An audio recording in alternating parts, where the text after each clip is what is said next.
5ই আগস্টের পরে কিভাবে বিভিন্ন হলগুলোতে শিবিরের ছেলেরা ইনফ্লুয়েন্স করে দখল করেছে, নিয়ন্ত্রণ নিয়েছে। আমাদের একটা স্বচ্ছ রাজনীতির জন্য সচেতন নাগরিক হিসেবে আমাদের বোধহয় এই আমরা গুপ্ত রাজনীতি বলি, হিডেন রাজনীতি বলি, এর বিরুদ্ধে আমাদের একটা অবস্থান থাকা দরকার। নেক্সট 5 ইয়ার্স তো এই গভর্নমেন্ট সাপোর্ট পাওয়া সম্ভব, কারণ অল্টারনেটিভ হিসেবে বাংলাদেশে যারা আছে তারা ওই পশ্চিমবঙ্গের পরিস্থিতি থেকে বুঝতেছেন। এর যদি এখানে পাওয়ারে আসে, এই যে একটা মমতার পতনের পর তো দেখতেছেন যে ওইখানে কী অবস্থা, সো এইখানে তো তাই হবে। ইদানিং একটা সমস্যা দেখেন, যদিও এটা রিলেটেড না, বাট কিছু কথা বললাম যে এখানে অনগোয়িং ইস্যু, যে বিভিন্ন যে 5ই আগস্টের পরে ছাত্র রাজনীতি বন্ধের একটা আওয়াজ উঠছিল। খোঁজ দিয়ে দেখবেন যে ম্যাক্সিমাম এগুলো হচ্ছে আপনার এই শিবিরের একটা কি বলবেন একটা আইডিয়া, সাধারণ শিক্ষার্থী নামে কিংবা সাধারণ শিক্ষার্থীদের সংগঠনের নামে, যেটা আবার আমরা দেখলাম গণ অভ্যুত্থানের পরিচিত মুখ ওই ছাত্রনেতা আমাদের একজন আব্দুল কাদের, সে বলেছিল যে 5ই আগস্টের পরে কিভাবে বিভিন্ন হলগুলোতে শিবিরের ছেলেরা ইনফ্লুয়েন্স করে দখল করেছে, নিয়ন্ত্রণ নিয়েছে। 72 ঘন্টা ময়েশ্চার লক সমৃদ্ধ লিলি বডি ওয়াশ, শিয়া বাটারের গুডনেস স্কিন রিপেয়ার করে রাখে সফট ও গ্লোয়িং।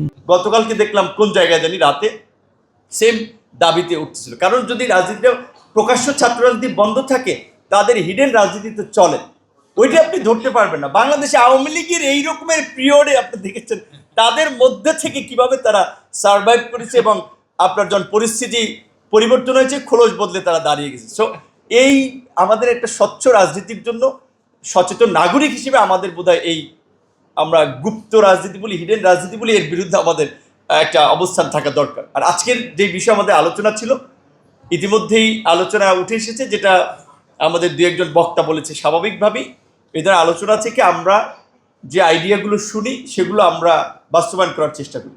সেখানে মালয়েশিয়ার বিষয়ে আমি আপনার সাথে যেটা বলবো, যে এখনকার বাস্তবতা, মার্কেট বন্ধ আছে। আমরা যদি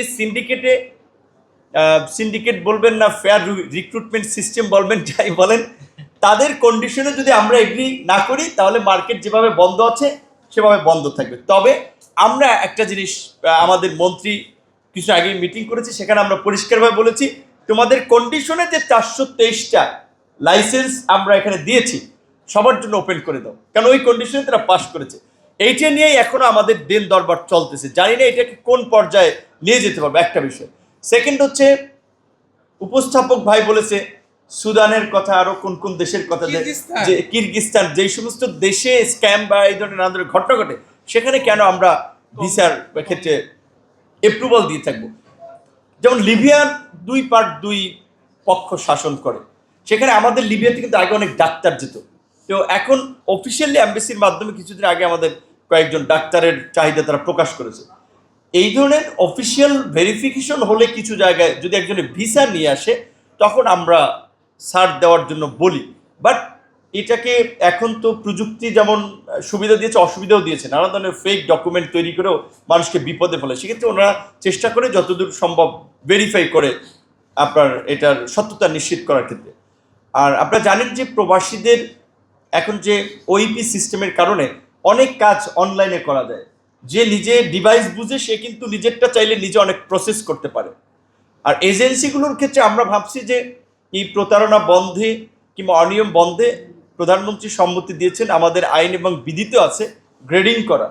যদি তাদের পারফরমেন্সের ভিত্তিতে আমরা একটা গ্রেডিং করি, তাহলে মানুষও বুঝতে পারবে যে এই কোম্পানিগুলো ভালো, তার মাধ্যমে সুবিধা পেতে পারে।